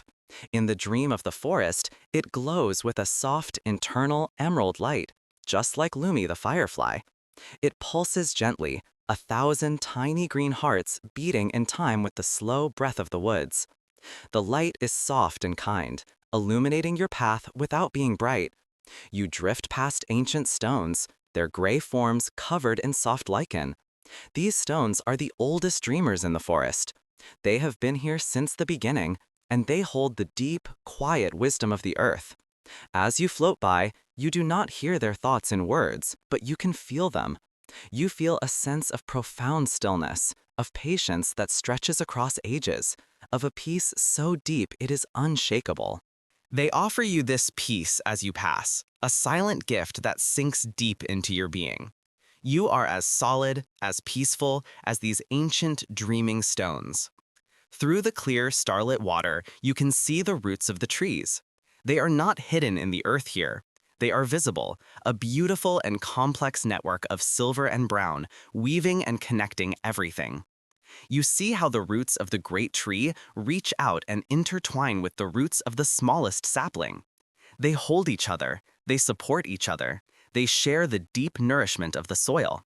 And you understand, in this dream, that you are part of this network too. You are connected to the strength of everything around you, held and supported in a web of life and peace. The river of moonlight makes a gentle music as it flows. It is a sound softer than a whisper, the sound of starlight stroking smooth pebbles, the sound of peace itself. And blending with this music, you can hear the leaves of the trees above you. They are whispering to each other, sharing the ancient stories of the forest. Stories of the sun and the rain, of the changing seasons, of all the creatures who have ever found shelter here. The stories are not for you to understand with your mind, but for you to feel with your heart. They are stories of belonging, of cycles, of life, and of rest. The gentle current guides your tiny boat around a bend, and the forest opens up into a clearing you have never seen before. It is a secret and sacred place. Here, the stream widens into a perfectly still, round pool. And in the center of the clearing, the moonlight does not just fall, it gathers. It pours down from the sky in a soft, visible column of silver light, touching the surface of the pool and making it glow with a gentle, healing radiance. This is the heart of the forest stream. It is the place where all the quiet, all the peace, and all the magic of the night collect. The air here is soft and warm, and it carries the scent of calm itself.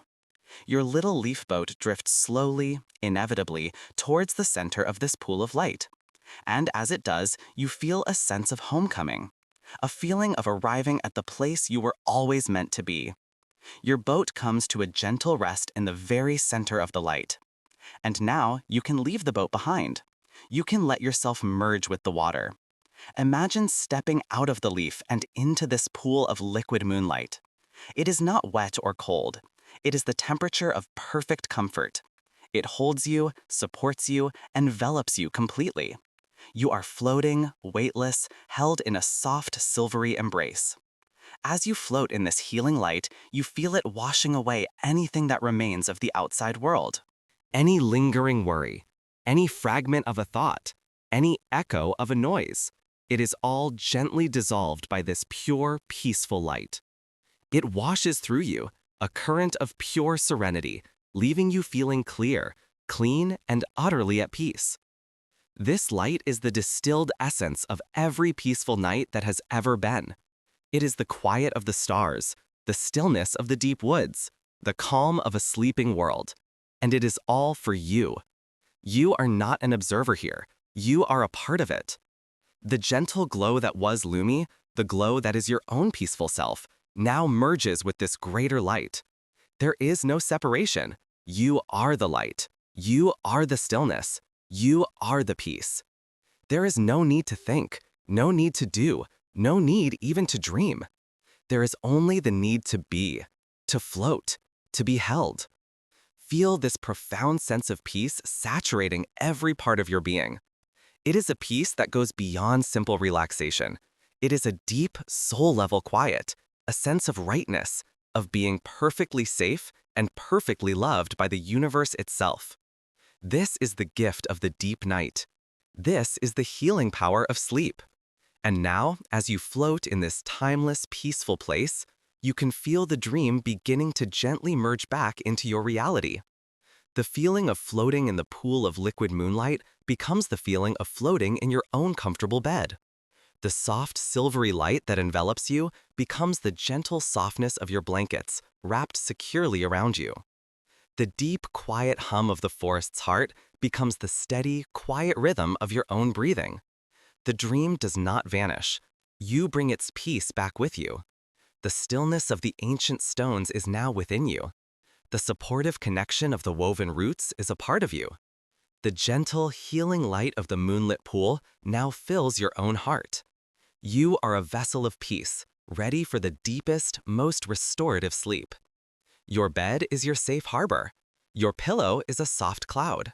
Your blankets are a warm and gentle embrace. The darkness around you is not empty.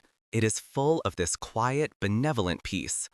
It is a soft, deep velvet, protecting you, cradling you as you drift even deeper. Deeper now. Deeper into the stillness. Letting go of the story. Letting go of these words. Letting them fade away. Their work now done. All that is left is the feeling of peace, the feeling of safety, the feeling of being held. Your breath is the only anchor now, a slow, easy tide. Inhaling calm and exhaling rest. A gentle rhythm pulling you down, down, into the deep, quiet, wonderful ocean of sleep. There is nothing to hold on to, nothing to figure out. Sleep is here, a gentle friend, waiting to take your hand. Sinking, floating, drifting down. Held and safe, safe and warm. Breathing in peace, breathing out rest. The quiet of the forest is your quiet. The stillness of the night is your stillness. The dream is waiting for you, a world of peace and wonder. And you can go there now. You can let go completely. Let the last little thread of wakefulness dissolve, like mist in the morning sun. Simply rest. Simply be. Simply sleep. Sleep now. Deep, peaceful sleep. And so you do. You let go. You allow the gentle command to be a soft, welcome permission. The permission you have been waiting for. Permission to release everything. Every last thought. Every last concern. Every last echo of the day that is now so very far behind you. It is gone. It has dissolved into the past. And you are here, now, in this perfect, peaceful present. This moment is a sanctuary, a soft space between the worlds, carved out just for you. Here, there is only stillness. Here, there is only peace. Feel the last remnants of tension in your body beginning to melt away, like snow in a gentle spring thaw. Let's trace this feeling of release, shall we? Let it begin at the very tips of your toes. Imagine that same liquid moonlight from the forest pool, cool and soothing and full of starlight, beginning to swirl around your feet. It bathes them in a gentle, healing light. Feel it loosening the arches, soothing the heels, and allowing each and every toe to become soft, loose, and completely at ease. The light is a feeling, a sensation of deep, profound relaxation. Any weariness from the day, from standing, from walking, is simply washed away, flowing out and dissolving into the peaceful darkness around you. Your feet are now soft, warm, and wonderfully heavy, heavy with rest. This gentle silvery light, This feeling of liquid peace now begins to flow upward. It fills your ankles, dissolving any tightness, any holding on. It flows into your calves, soothing the muscles, letting them become completely slack and serene. It is as if they are floating in a warm, calm sea. The light moves onward, into your knees, bringing with it a sense of deep comfort and ease. There is no need to hold yourself up. You are completely supported. You are completely safe. The silvery tide of relaxation continues its slow, unhurried journey. It pools in your thighs, washing away the deepest layers of tension. These strong muscles that have carried you through your day can now completely let go. Feel them becoming heavier, softer, warmer, completely and utterly at rest. The weight is a comforting weight, the weight of deep, restorative peace. You are sinking, just a little deeper, into the wonderful softness of your bed, sinking into perfect stillness. And now, this gentle light, this wave of profound calm, flows into your hips, your pelvis, the very core of your body. This is a place where we often hold on to the stresses of the day without even realizing it. But now, you can let it all go. The light swirls and soothes, releasing, softening, unwinding everything. Feel that area become loose, open, and incredibly comfortable. A deep sense of grounding settles within you, the feeling of being connected to the supportive stillness of the earth itself, just like the ancient stones in the moonlit clearing. You are grounded. You are centered. You are at peace. The warm, healing light continues to spread. It flows up into your lower back, a place that works so hard. It is like a warm, comforting hand, gently massaging away any aches, any tightness, any memory of effort. Let your back release completely into the support beneath you. Feel it melt into the mattress, every vertebra given permission to rest. The light then fills your stomach, your belly, bringing a sense of warmth and settled calm.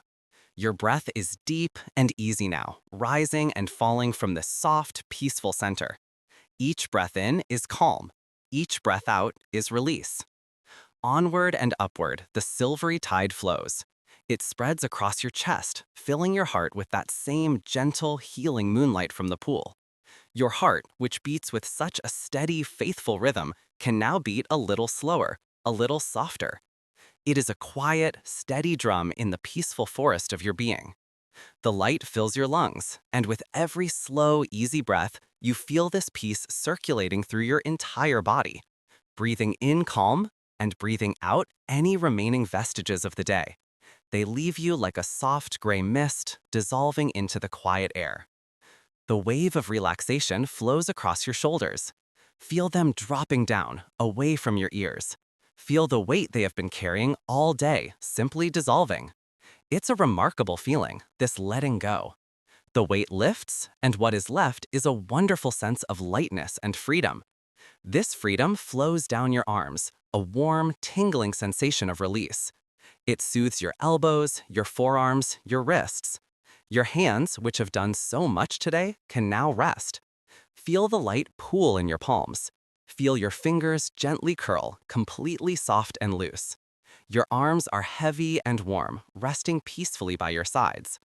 Now, the gentle, healing light travels up into your neck, a delicate bridge between your body and your mind. It soothes the muscles at the back of your neck, allowing your head to rest even more completely on the soft cloud of your pillow. It releases your throat so that your breath can be even smoother, even quieter, a soft, easy flow. The tide of peace now washes over your face. This is where we show our emotions to the world, and it is here that we can hold so much tension. Let it all go now. Feel your jaw unclench, your teeth part ever so slightly. Let your tongue rest softly in your mouth. Allow your cheeks to soften. Let the tiny muscles around your eyes release completely.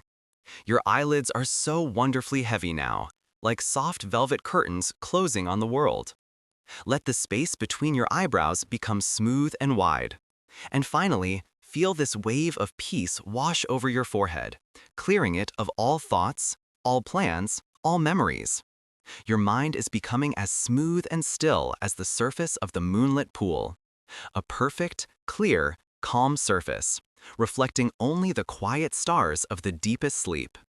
Your entire body is now held in this profound state of relaxation.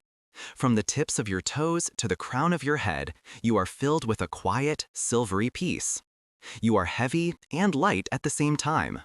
Heavy with rest and light with release. You are floating and you are anchored. Floating in the deep, calm ocean of sleep and anchored by the slow, steady rhythm of your own peaceful breath. There is nowhere else you need to be. There is nothing else you need to do. There is nothing to remember and nothing to solve. That part of you, the part that thinks and plans and worries, can go to sleep now. It has done its work for the day, and it has done it well. You can thank it and gently, lovingly let it rest. Let it curl up in a soft, warm corner of your mind and drift into its own peaceful dreams. What is left is simply you, the quiet, peaceful awareness that is resting here, now. This awareness does not need to try. It does not need to strive. It simply needs to be. And to be is to be at peace. To be is to be at rest. Let your awareness drift back to the forest of your dream. But you are not just an observer this time. You are part of its peace. Your slow, steady breath is the breath of the forest itself. A long, slow inhale, and the leaves on a billion trees gently stir. A long, soft exhale, and a profound stillness settles over the ancient woods. The steady, quiet beat of your heart is the pulse of the deep earth beneath the moss.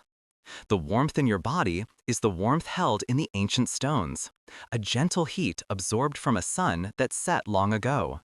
You are not separate from this peace.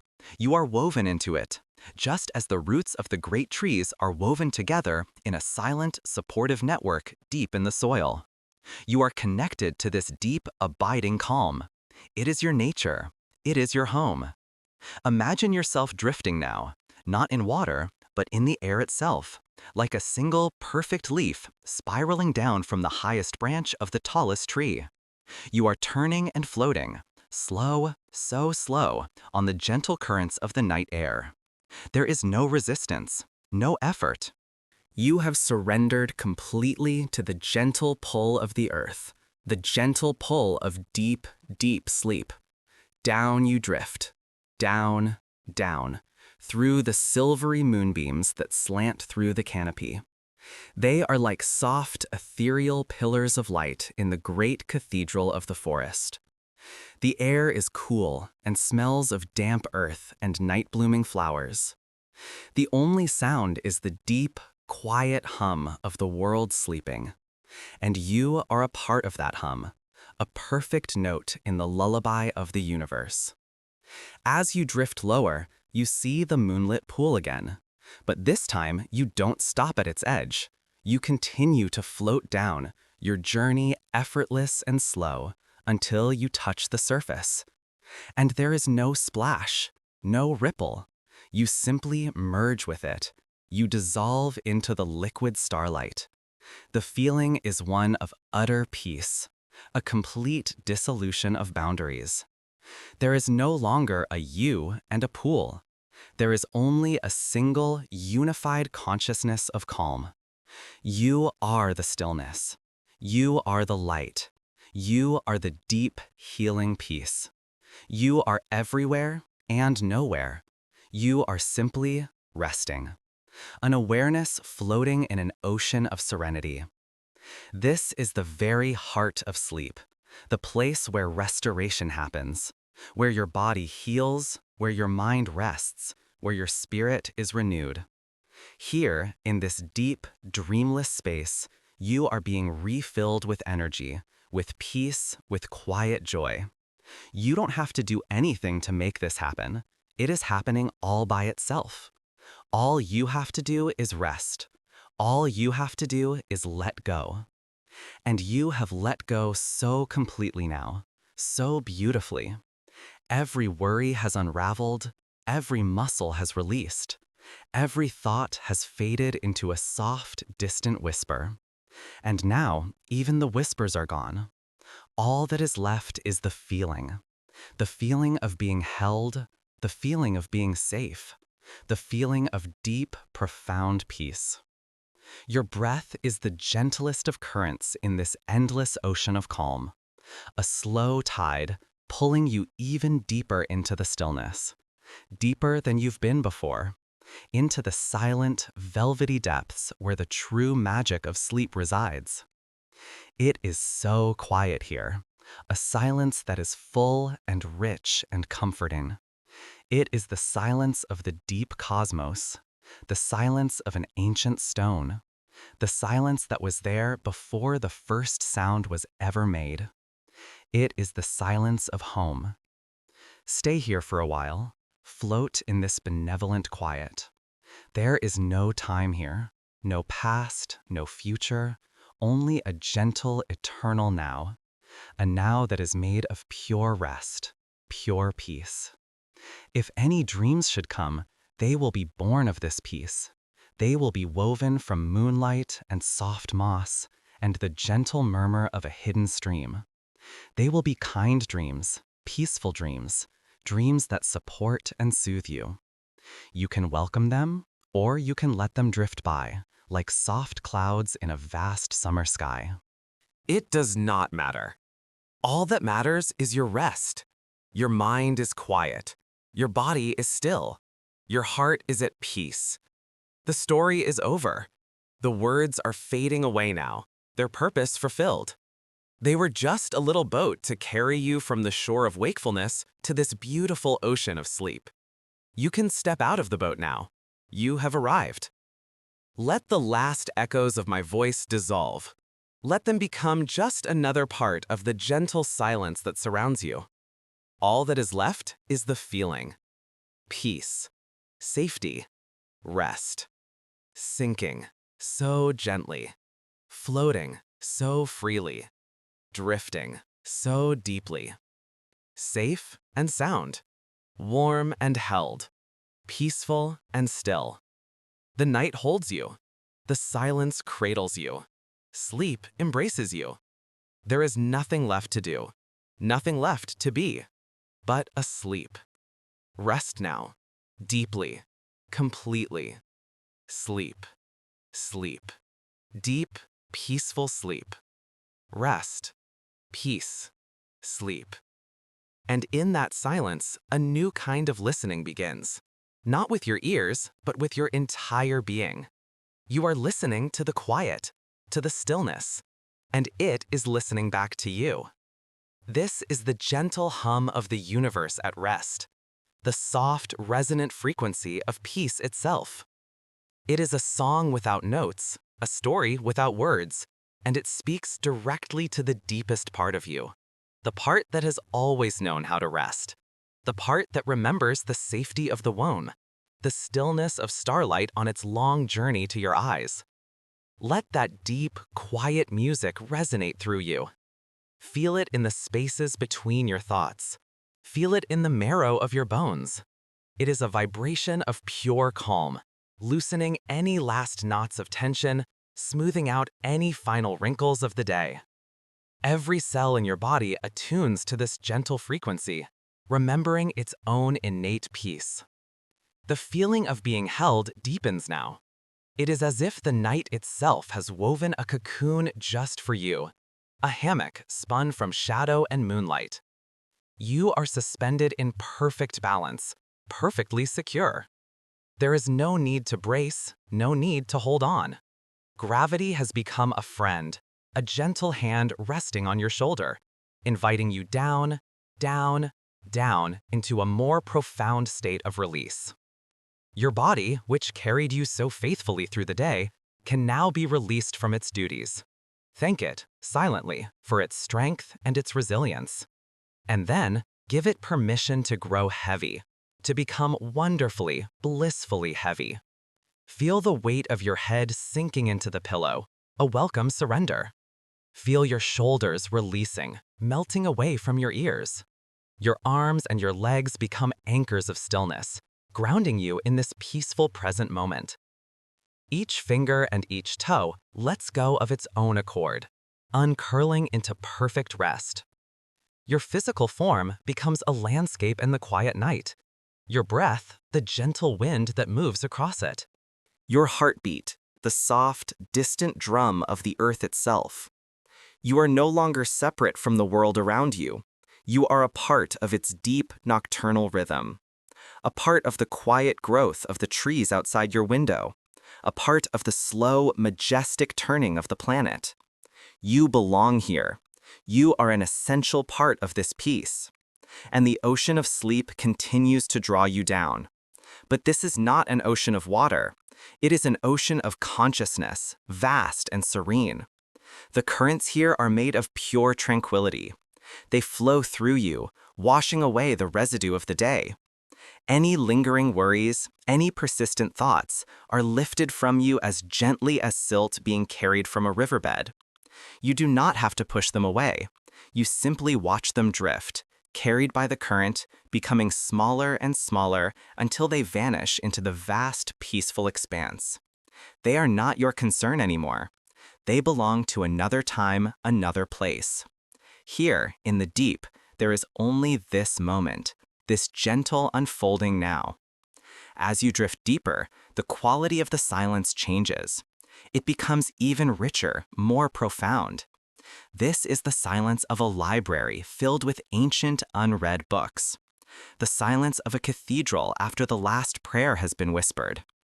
It is a knowing silence, a wise silence. It holds all the answers you could ever seek, and the most important answer it offers you now is this. Rest is the greatest wisdom. Release is the highest form of strength. And in this profound quiet, the seeds of your dreams are beginning to stir. Remember, they are born of this peace. Imagine a vast subterranean garden, a place that exists only in the heart of deep sleep. It is illuminated by a soft phosphorescent light that emanates from the moss and the sleeping flowers. This is where your dreams are born. You float through this garden like a gentle spirit of the night. You see dreams unfurling like the petals of a moonflower, each one unique and beautiful. There are dreams of flying, not with effort, but with a simple, joyful lift, soaring over landscapes of impossible beauty. There are dreams of rediscovering a long-lost, beloved place, a place that feels more like home than any home you have ever known. There are dreams of gentle laughter, the kind that warms you from the inside out. There are dreams of understanding, where complex problems resolve into simple, elegant truths. These dreams are gifts from your own deepest self. They are here to heal, to restore, to inspire. You can drift among them, an appreciative visitor in your own magical world. There is no fear here, no urgency. The soil of this garden is made of pure peace, and only good things can grow. Any seeds of anxiety or sorrow from the waking world become inert here, unable to sprout. They simply turn back into harmless dust. You are so safe here, infinitely safe. The feeling of being held is constant, but it, too, is changing. It is less like being held in a pair of arms now, and more like being held within the fabric of existence itself. You are a single, precious thread woven into a vast, beautiful tapestry. Your presence is essential. Your place is secure. You are part of the whole, and the whole is taking care of you. Your breath is almost imperceptible now, a soft, automatic rhythm. The rise and fall of your chest is like the gentle swell of a calm sea, measured and even and infinitely peaceful. With each exhalation, you dissolve a little more. You let go of the edges of yourself. Where does your body end and the bed begin? Where does your breath end and the air in the room begin? Where does your mind end and the great, quiet stillness begin? The boundaries are blurring, fading, becoming unimportant. You are not a small self, contained in a body, resting in a room. You are expanding. You are becoming the rest itself. You are the stillness. You are the peace. There is no more you who is trying to sleep. There is only sleep, happening. Perfectly, naturally, completely. Let go of the last little bit of awareness that is listening to these words.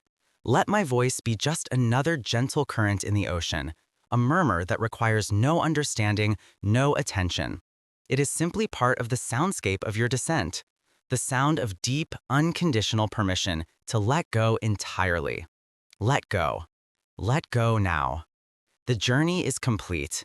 You have traveled from the busy shore of the day to the silent heart of the night.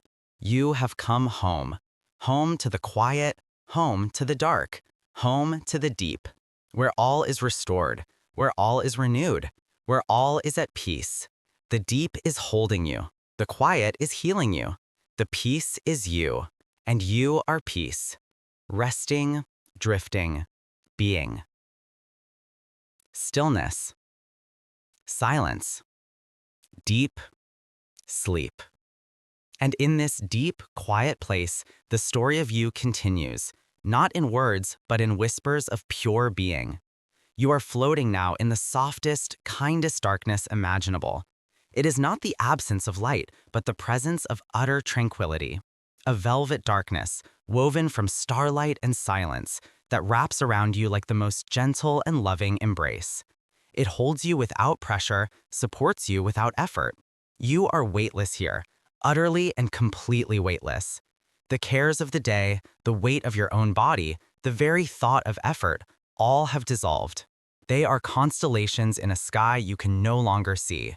Distant, beautiful, but belonging to another world, another time.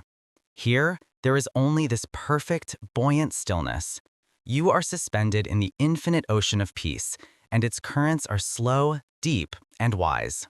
These currents carry away anything that no longer serves you. They are the universe's gentle, cleansing breath washing through you. Imagine them as streams of liquid starlight flowing through every cell, every memory, every corner of your being. They do not scrub or force, they simply soothe. They find the places that were tense and invite them to soften. They find the thoughts that were tangled and invite them to release. They find the feelings that were heavy and invite them to become light. There is no resistance here. You are as yielding as water, as accepting as the night sky. The process is perfect and automatic. It is the deep, innate healing that is your birthright, happening now, all on its own. You don't have to do anything. You don't have to direct it. Your only task is to be held, to be healed, to be here. Down in this silent, restorative deep, the mind is not blank, but beautifully quiet. Thoughts may drift by, but they are like phosphorescent fish in the deep sea. They glow for a moment with a soft, gentle light, and then they swim on, back into the quiet darkness from which they came. You do not need to follow them. You do not need to name them. They are not yours to hold on to. You are the deep ocean itself, and these thoughts are just fleeting visitors, leaving no trace, no ripple on your profound calm. Your awareness is a single tiny pearl of light resting on the seafloor of your consciousness. It is not trying to see, it is not trying to know. It is simply glowing with a soft inner luminescence. A quiet sense of I am. Not I am this or I am that, just I am. And that is enough. That is everything. This gentle glow is the essence of you, at peace, at rest, whole and complete. The subtle work of renewal is happening all around you and within you. It is the quiet alchemy of the soul. The tapestry that is you, which feels the pulls and strains of the day, is now laid out in this sacred workshop of the night. Invisible, loving hands are tending to every thread. A little silver thread of laughter that was dulled is being polished until it shines. A deep blue thread of sorrow that was frayed is being respun, stronger and softer than before.